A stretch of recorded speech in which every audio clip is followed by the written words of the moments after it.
બોલે ભાઈ બહુ શાંતિ. મારી તકલીફ મારી તો નથી, પણ પાઇપ માટે હું તો આવ્યો હતો કે કમર દુખાવા એટલે કે રોજ ઝાડુ મારા કરે તો કેટલા થોડો ઉઠે એટલે ઝઘડો જોઈએ ઘરમાં કે મને આ થાય તે થાય દુખાવો થાય છે તો રડાઈ જાય એમ. ને એમાં અંદર અંદર પ્રોબ્લેમ બી થતા હતા કે ભાઈ આ શું રોજની મગજમાં. તો 2 દિવસ પહેલાં મને હાર્ડવેરના પહેલાં બતાવ્યું પછી ત્રીજા હાર્ડવેરને બધા કોઈ ચેન્જીસ નહીં આવ્યા.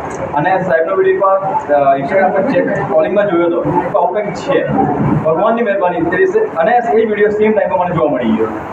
તો સાહેબને રિક્વેસ્ટ કરી વોટ્સઅપ નંબર ડાઉનલોડ કર્યો. સાહેબ હવે તકલીફ છે હતું ને મારી તકલીફ નહીં વાયકાળામાં મેં બી ચડી ખાધું કે તારે મારે પોતે પૂંજાઈ જાય એમ કહે હાથે. તો મેસેજ કર્યો કે સાહેબ આવું છે બહુ તકલીફ છે કંઈક એપોઇન્ટમેન્ટ આપો તો વધારે સાહેબ એવું લાગ્યું કે 10 દિવસ પછી મળે. હું સાહેબ તકલીફ બધા આપી દઉં રિક્વેસ્ટ કરી તો સાહેબે મને 2 દિવસની એપોઇન્ટમેન્ટ મળી ગઈ. આવ્યા જોયું પહેલી ટ્રીટમેન્ટમાં વાઇફાઈ બિલ ના સારું છે. પહેલાં આમ ચાલતા હવે એકદમ સીધા થઈ ગયા વ્યવસ્થિત ચાલે છે. બેન ટ્રીટમેન્ટ ખૂબ સરસ છે, ખૂબ સારી સેવા છે. તો અહીંયા આવવાથી ફાયદો થયો કે નહીં? બરાબર. અને આપણા હોસ્પિટલના ખર્ચા બંધ થઈ જાય કે નથી? દવા લેવી પડે ખરી નહીં, ક્યાંય ખર્ચા કરવા પડે, રિપોર્ટની જરૂર નથી, દવાના ખર્ચાની જરૂર નથી. અને અમે એવું કહીએ છીએ કે દવા બંધ કરવી હોય તો અમારો સંપર્ક કરો.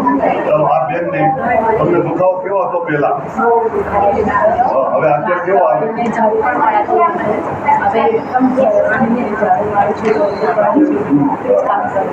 બધું કામ થઈ શકે છે. અહીંયા આવવાથી ફાયદો થયો અથવા તમારે જેવા કોઈ બહેનો અથવા ભાઈઓ કમરથી ગોઠણથી પરેશાન થતા હોય તો તમે એનો મેસેજ કેવો આપશો? બોલો. ચોક્કસ કહીશ કે અહીં જાઓ કે તમારે તંદુરસ્તી તમને એકદમ ફાઇન સરસ રીતે આપણી શરીર વેલકમ. કોઈ જાતની તકલીફ ન હોય બધાને માટે તમે ખુલ્લી જ જવું પડે. બધા આવી શકો છો. અન્ય લોકોને જાણ કરજો. તમારે એવી ઘડીએ સબસ્ક્રાઈબ કરી દેજો.